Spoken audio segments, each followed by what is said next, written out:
Triple points, top 4 answers are on the board.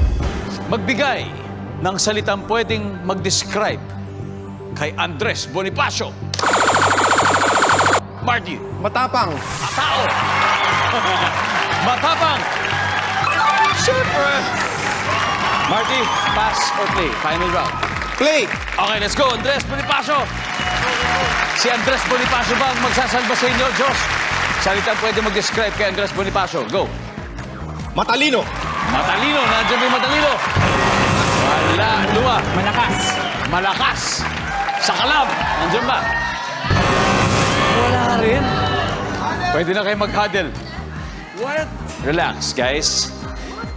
Jorik, magbigay ng salitang pwedeng mag-describe kay Andres Bonifacio. Maginoo. Maginoo.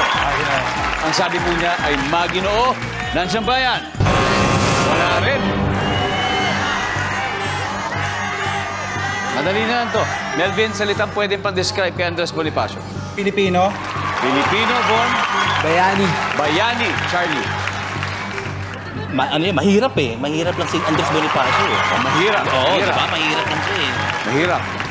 Julia, marami siya lang sinabi. Isa lang naman, top of mind. Salitang pwede mag-describe kay Andres Bonifacio.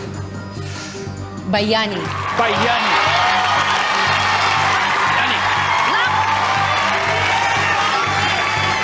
Andres Bonifacio.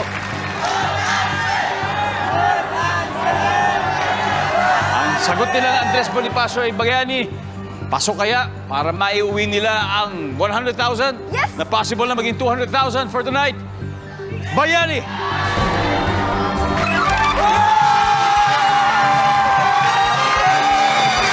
Nice one.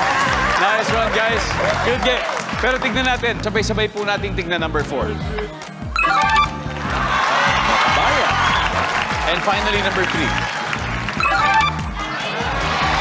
Diba, yung mga top of mind eh. Ang ating final score, Julia Clarete and the boys in the back, 528 points.